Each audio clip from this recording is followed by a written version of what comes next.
находимся во Дворце детского творчества города Якутска. С 1 июня начался городской лагерь для детей. Он является совершенно бесплатным.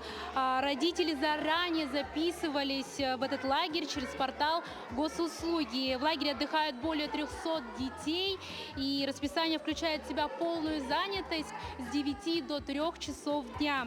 Дети разделены по разным возрастным категориям и направленности.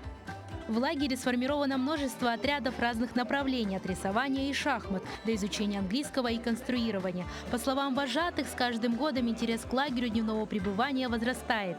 Каждый день для детей очень насыщен на мероприятия, насыщен на разные занятия. 7 числа у нас конкурс визиток.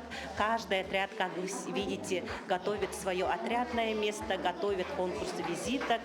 Сейчас мы спросим у самих ребят, действительно, к чему они готовятся, как проходит день в лагере.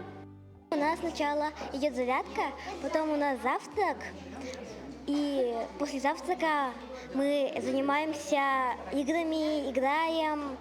Слушать других, понимать чужое мнение, слушать вожатых. Мы играем, веселимся, знакомимся.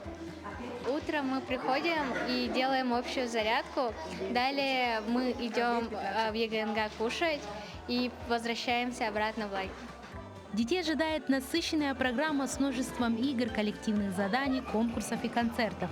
Ведь основная задача каждого лагеря – это обеспечить не только хорошее настроение, но и подарить новые эмоции и знания. Лена Андреева, Марина Захарова, Семен Семенов, Якутск.